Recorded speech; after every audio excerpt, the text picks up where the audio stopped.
In this video, I'm going to show you how to check the transmission fluid level in a Kia Sorento. This one happens to have the 3.3 in it, and it is a 2008, and yes, you can actually check the transmission fluid in this Kia Sorento. The ones that are out there now, probably not the pri-sealed transmissions, but this one, I'll show you how to do it. So with this car, you have to make sure that it is running. Start the car up.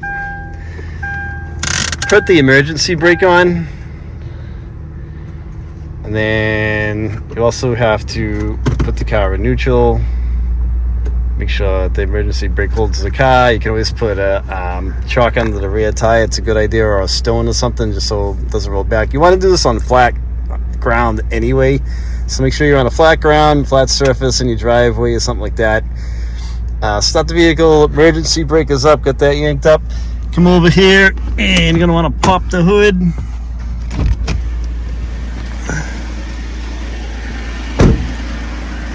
the hood latch is right under here. Stick your finger in there. There you go. You're going to want to go over to the right that way with the latch. Goes that way. Pop the hood.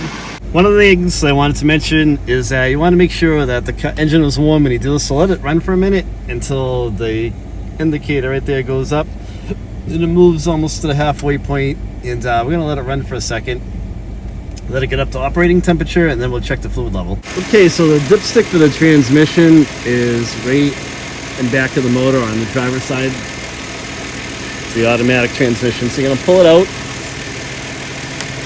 get a rag, and then you're going to wipe it off.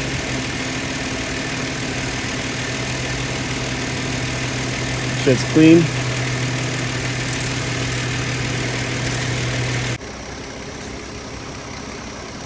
You want to check it. So in this car, when it's hot, the level should be between these two marks right here.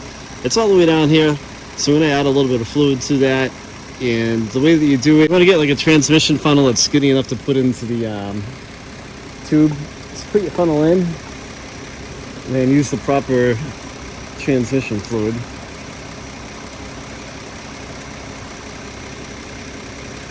And you want to just add a little bit at a time.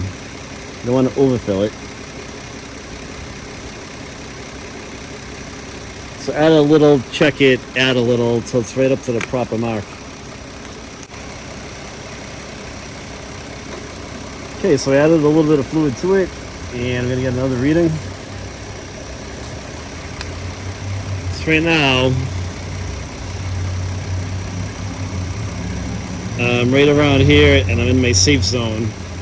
So I'm good to go, and I'll check this in a couple more days to see where I'm at again, and see if I need to add a little bit or if it's perfect. And it's in the safe zone for now, so it should be all set.